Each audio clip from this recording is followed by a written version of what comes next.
So what's up, kamusta? Ayos ba tayo dyan? So nandito tayo ngayon sa may Suzuki Baliwag branch para sa update natin. At available nga rin po dito ng Suzuki DR160, ka-ABS na yan, fuel injection, at ano pa hinintay nyo?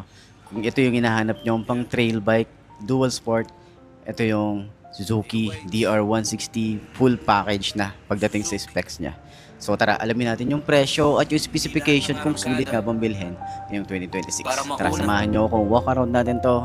Ayos na ayos yan. Minsan, para lang makauwi. Yeah. Galing sa baba, ngayon nasa kalsada. Pangarap ang dala, hindi puro yabang lang pre. Bawat patak ng pawis, naging litro ng gasolina. Lahat ng hirap kahapon, dahilan kung bakit ibumbak. Hindi ako nakikipagkarera sa iba. Sarili kong kahapon ang gusto kong talunin. Habang sila abala sa opinyon ng tao, ako tahimik pero tuloy ang pagangat. Suzuki!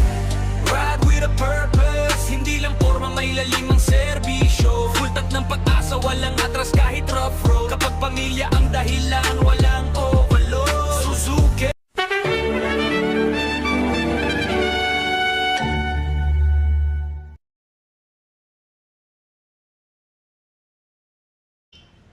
So ayun ang mga best, no. Ito nga pala ang Suzuki DR160. So kung mahilig kayo mag-trail, pwede ang isang to dahil nga naka dual sport na rin ang gulong nito at naka wide spoke na tayo rito.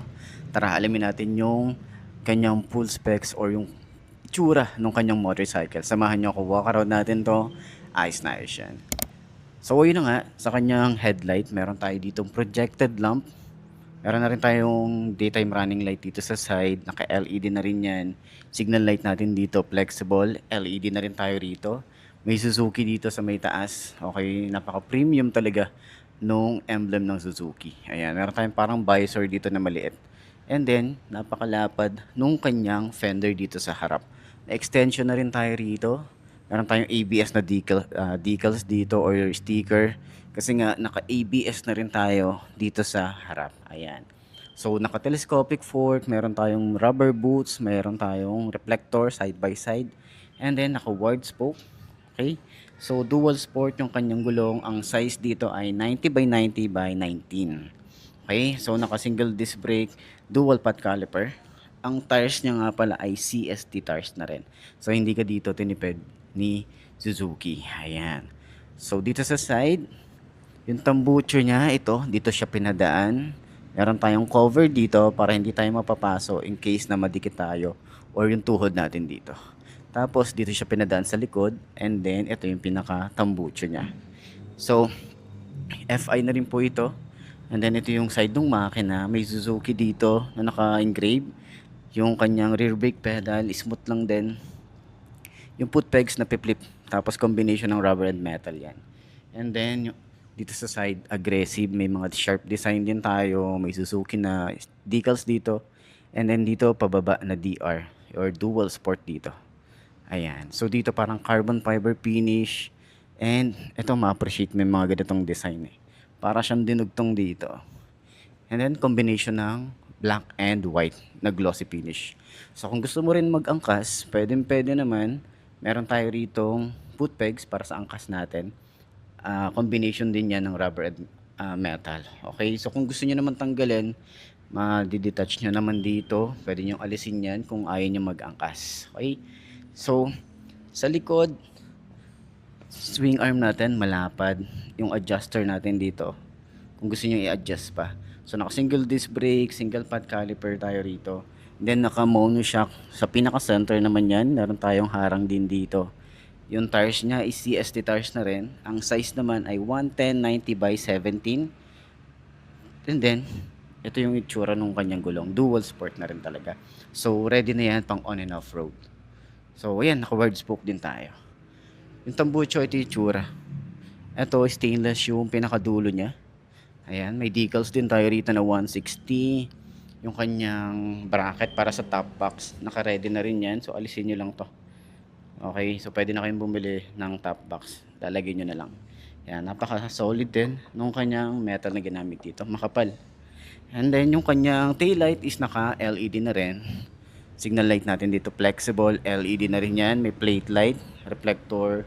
Malapat yung fender dito sa likod. Flexible din yan. Ayan o. So hindi yan basta-basta masisira. Meron na rin tayo ritong lagay ng plate. Ayan. So sa side, meron din tayong chain cover. May parang design, okay, may harang din tayo rito para iwas talsik din nung or iwas tanggal nung kadena. Ayan. So dito naman sa gilid, meron tayo rito. Ayan, meron din pala rito. Meron din dito lagayan ng mga papers natin dito. So mga basic tools pwede dito. Ayan, may ano dito, storage. So dito yung pag-open ng upuan. Ayan, naka single head shifter. And then ito yung other side ng makina. Ayan. Ayan, ganda 'di ba? Tapos glossy gray yung kanyang paint job. Okay, so napakalapad at makapal yung kanyang ginamit na foam. Ayan, maganda yung leather. Hindi rin siya madulas or depende sa suot yung jeans. Tapos makapal yung foam hanggang dito sa OBR, hanggang dito sa ating rider. Ayan. So doon tayo sa side. Yung gas tank niya, ito yung itsura. Pang big bike yung datingan. Okay, yung kanyang panel gauge is naka fully digital.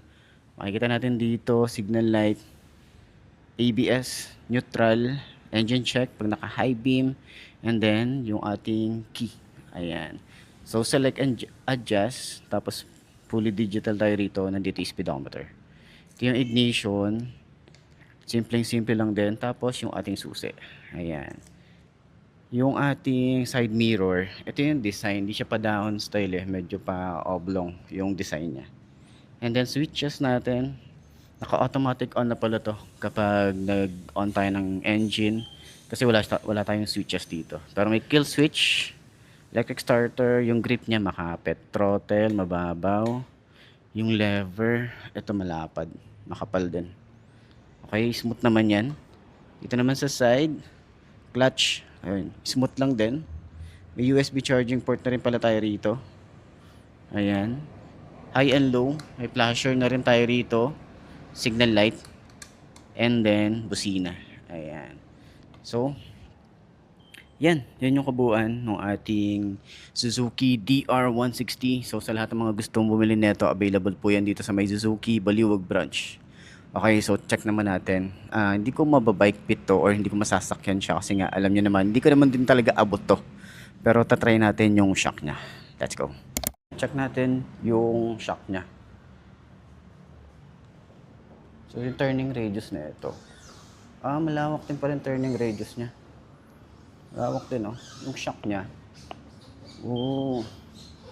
Hindi siya yung agad-agad bumabalik. May siya, may impact siya na na mabagal yung balik niya.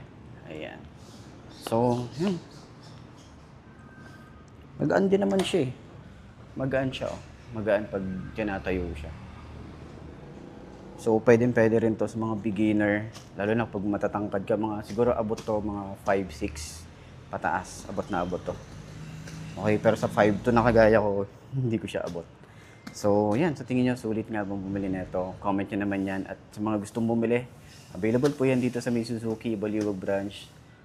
Siguro ilalagay ko na lang yung contact number nila or yung address nila rito. So, yan. Comment nyo yan. Ano yung mga pwede nyo i-suggest pa kay Suzuki dito sa motorcycle na to. Ayos yan.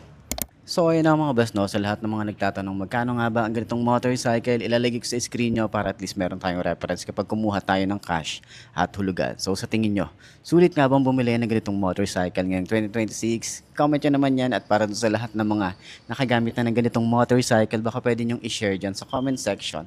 Ano nga ba yung mga naging experience nyo sa motorcycle na to? Ayos na ayos yan.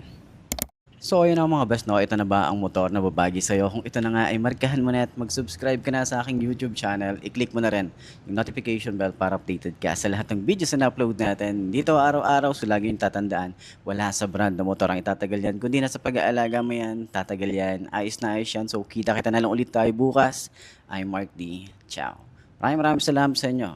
Babush. Haha. Pero kaunti ang tumatagal, maraming maingay pero kakaunti ang may laman. Mas gusto kong respetuhin kaysa katakutan kasi ang tunay na ride na inuwi ang pamilya ng ligtas.